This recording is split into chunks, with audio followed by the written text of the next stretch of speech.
So today I wanted to talk about two films. The first, a 1989 made-for-TV short film produced by Danny Boyle, most famous for his adaptation of Irvine Welsh's Trainspotting, and directed by Allan Clarke, probably most famous for directing 1982's Made in Britain, which is set in Northern Ireland during the Troubles. The second, the 2003 entry into Gus van Sant's Death Trilogy, this time focused on a school shooting based on the Columbine High School massacre of 1999.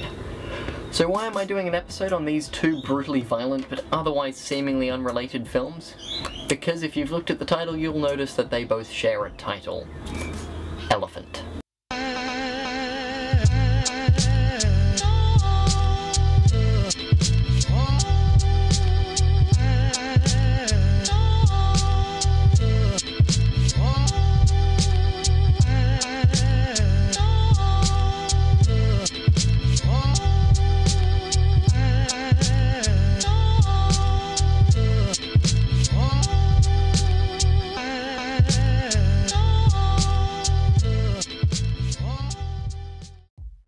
So let's kick things off by talking about Allan Clarke. Allan Clarke is an interesting filmmaker, primarily because film isn't actually his main medium.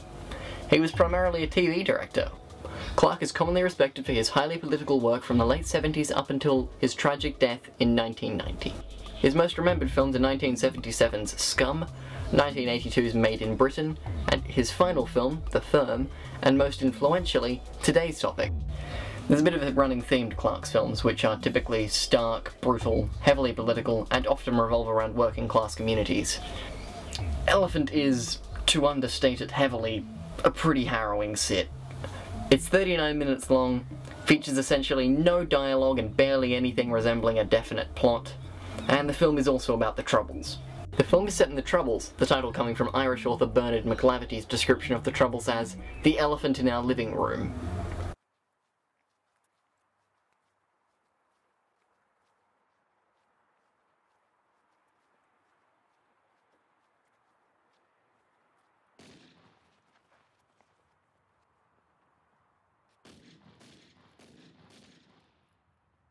The film is approximately 39 minutes of just this. Clarke's idea was essentially to forcefully make people acknowledge the elephant, to show people the atrocities on the streets of Northern Ireland in a desperate hope that showing people these images of gritty brutality would be enough to make people stand up and try to make a difference. To quote David Leyland, who collaborated with Clarke on Made in Britain, "I remember lying in bed, watching it and thinking, 'Stop, Alan, you can't do this, you can't keep doing this.' And the cumulative effect is that you say, 'It's got to stop. The killing has got to stop.' It's not a subtle or a pretty picture, but it's quite undeniably an impressive one. Its harsh, minimalistic style, its unease-inducing long takes, and that's not even to begin scratching the surface on the tension in this movie, which is suffocating. Every gunshot, every agonized exclamation, every pleading cry for help, they all leave an impact. And by the end of the 39 minutes, the viewer is left dumbfounded, thanking whichever deity they do or don't subscribe to that the movie didn't last for another second. And yet, it's difficult to look away, in an exceptionally sick and depraved sort of way. The movie, and its horrendous acts of violence, are kind of hypnotizing.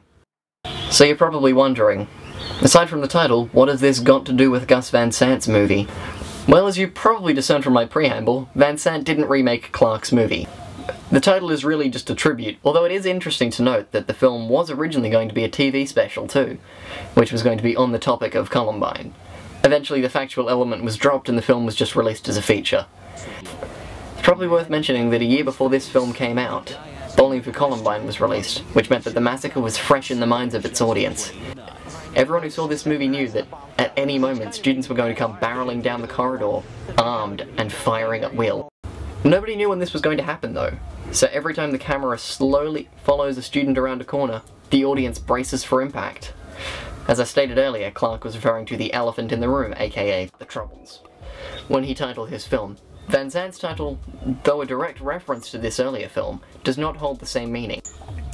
Van Sant believed that the title was referring to the Zionist doctrine of Anacontavida, where the notion of pluralism and multiplicity of perspective and the lesson that no single viewpoint can be the direct truth is taught. This doctrine is expressed through the parable of the blind men and the elephant. where a group of blind men encounter an elephant and attempt to understand the true nature and appearance of it by feeling different parts of its anatomy. For instance, its trunk, an ear, a leg. Their attempts to describe the creature are, however, futile, as the limited perspectives do not allow them to observe the full picture. The idea is that objects have an infinite number of qualities and states, and human beings can't fully grasp all these states through a human being's methods of perception. Personally, I don't think that Van Sant's reading quite works for Clarke's film, but all media is entirely subjective. Van Sant's reading of the text did influence the construction of his own. In Van Sant's 2003 film, much of the plot is the same timeline of events shown from the perspective of different characters. The timeline of Van Sant's film allows for all sorts of wonderful tension to be built up over the course of the film. This is basically because as the film progresses, the audience is introduced to a number of the characters who will be killed during these sequences. The audience is also introduced to most of the locations that the characters are killed in. Because the audience is now familiar with the characters as well as the school's basic geography, the audience anticipates something awful every time the characters appear on screen. Hence, the tension. If you haven't seen either of these films before, I strongly urge you to check them out. They're both really well made and excellent at building and maintaining their tension, which is quite a feat considering everyone knew how both films were going to end as soon as they knew the subject matter. My sincerest apologies for this episode being kind of a bummer. I just really wanted to discuss these films because I thought that the way they were constructed and linked was really interesting and worth talking about. I also thought that these two films might be a good place for me to begin a longer discussion I intend to continue into the future about the portrayal of sensitive or uncomfortable topics in popular media. Thanks for watching, folksicles. In the words of the great Elliot Spencer, bye for now and not forever.